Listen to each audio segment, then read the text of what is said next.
I just took Feather Dash to a whole new level. I'm already clearing Pit 105, I haven't maxed out my glyphs, I haven't fully masterworked my gear, I still have crappy aspects, I have a ton of room for better tempering, and all of my items only have one greater affix. Here's a slow-mo example of the damage. Now let's skip all the fluff and get right into the details. But first, if you like my content, don't forget to like, comment, and subscribe. Alright, now this is my third video on this build because I've been developing it as I've been leveling up. So in case you missed my previous videos, let me walk you through the basics. We're using Evade to trigger our Eagle Spirit Hall. This is going to cast Storm Feathers towards enemies. We're able to spam our Evade due to attacks reduce Evade's cooldown, and mostly from Exhilaration. We also have additional Evade charges from our passive tree. Now you can see if you watch my gameplay, but basically we're holding down Armored Hide and Ravager the entire time we're fighting. We want to make sure these are up all the time, and we're getting them constantly because of Jakink's Shell.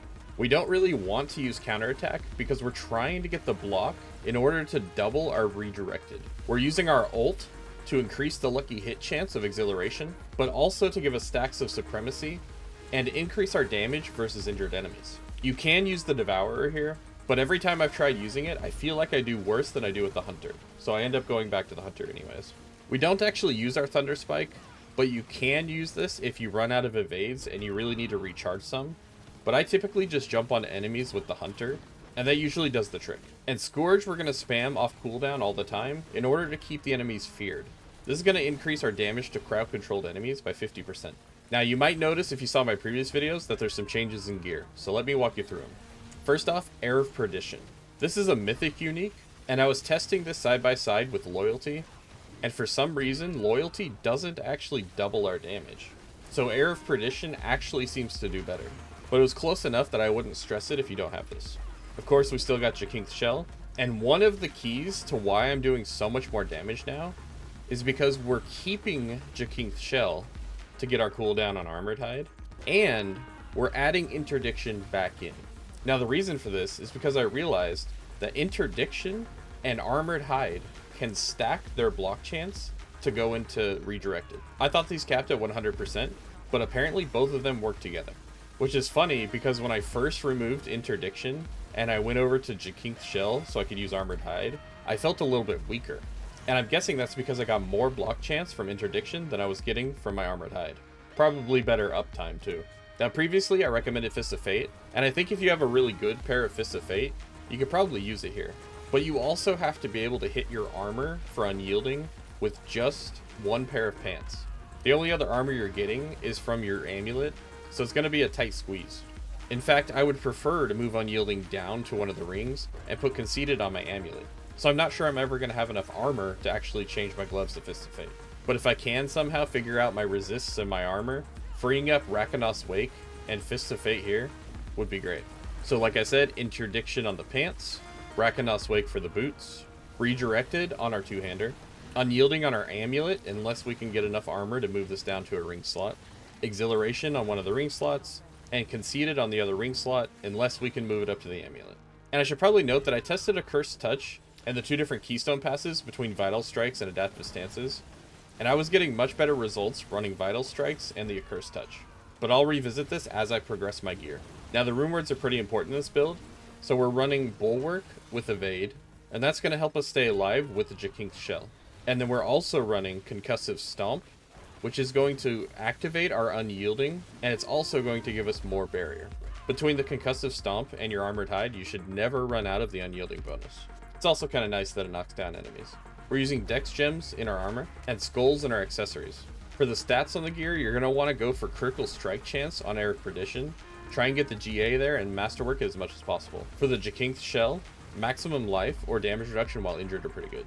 On our gloves, the most important thing is the armor, but we can also get Critical Strike Chance here, and then it's a toss-up between the Maximum Life and the Dex. For our tempers, we want Barrier Generation, but more importantly, we want Storm Feather Potency. On our pants, our focus is the armor again, and here we want Dex and Maximum Life. The goal here is to get Maximum Resolve stacks, and Masterwork it 3 times, and Barrier Generation for the other temper. On our boots, we want to get our Masterworks into the resistance to all elements, because this is going to be our placeholder to make sure we keep our resists up. On our quarterstaff, we want the implicit that's block chance, Dex, Maximum Life, and vulnerable damage or critical strike damage. Vulnerable damage is a little bit better. And for the tempers, it's very important that we get primary Eagle Spirit Hall and also Storm Feather Potency. But we want all of our Masterwork bonuses to go into the primary Eagle Spirit Hall.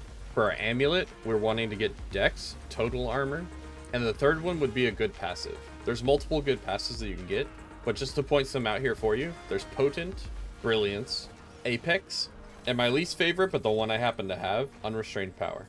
For the tempers here, you're going to want Storm Feather Potency, and you can do maximum resolve stacks or total armor. One other option is if you feel like you have trouble keeping your evade up, you could go with evade cooldown, but to be honest, I never have any issues with it, so it's probably just a learning curve. And your goal on the amulet is to get a GA total armor and a masterwork that. If you get that done, you should be able to get all the armor you need to actually do the stuff I talked about previously. For your rings, you want to go with critical strike chance, maximum life, and dex. Again, you want Storm Feather Potency, and I actually prefer defense cooldown reduction here. And the reason I like the defensive cooldown reduction is because even with the Jakink's Shell, you don't quite get your Armored Hide up in time. So to keep it up 100% of the time, you can get a little bit of cooldown reduction on your rings. Mine are personally a hot mess because I mess around and try and experiment to find the best stuff. Now, the nice thing about using the Air of Perdition is now we can use Gorilla as our secondary Spirit Hall. This will make sure that we're always unstoppable when we have 5 or more resolve. It's also going to give us +2 to our max resolve. For the skill tree, you have to put these points in here so we can move down to the next area. We're getting Ravager, a whole bunch of passives here, more passives here. We're also maxing out Armored Hide and getting the additional points, getting counterattack in the additional points, and Scourge in the additional points. We're maxing out these passives here, and getting 1 point in this one just for the chance to execute enemies. We're also maxing out Potent. We're going to max out Resolution, Supremacy. We've got our ultimate and a couple points here, and our Keystone passive, Vital Strikes. Now, we don't actually need these points in our ultimate, and I actually had left those there when I was doing some testing, so those actually go into Concussive Stomp. Now, we're going to here to get the barrier, but I wouldn't recommend going up here, because if you go here, you're going to end up dodging all the enemy attacks, and you won't be able to trigger your redirected as easily. But if you want a little bit more damage, you could steal a point at a focal point and put it into Reinforced Concussive Stomp. We're not really scaling this damage type, so it's not going to do that much, but it might be fun, especially early game. Now for the Paragon boards, I did reconfigure mine to match the planner, but I changed the planner around too, so I'm sorry for anyone who has to deal with that. I'm also currently experimenting with different glyphs. For example, I'm going to replace Headhunter with Talon. That one I'm pretty sure about. But the one I need to do a little bit of testing on is Colossal versus Canny. Colossal offers much higher multiplicative values, but Canny also offers multiplicative values, but has a lot more additive. So I have to see where the balance lies and which one's going to be better. For the full Paragon boards, make sure you go and check out the planner on Mobalytics. These here are tailored to me specifically and where my level's at currently. Now, something important that I should note is I actually keep Sepizontic and a redirected ring on me so that I can easily throw these onto my build whenever I want to go and do easier content. So for me at my current power level, easy content is things like Helltides in Torment 4. Another good example is Undercity in Torment 4, or Nightmare Dungeons in Torment 4, or any lower tier content.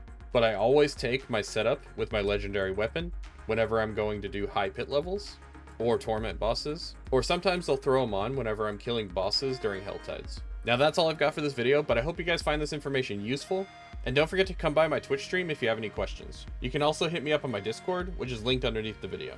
Once again, don't forget to like, comment, and subscribe, and I'll see you guys in my next video. Peace! Waka waka waka waka waka waka waka waka waka waka waka waka waka.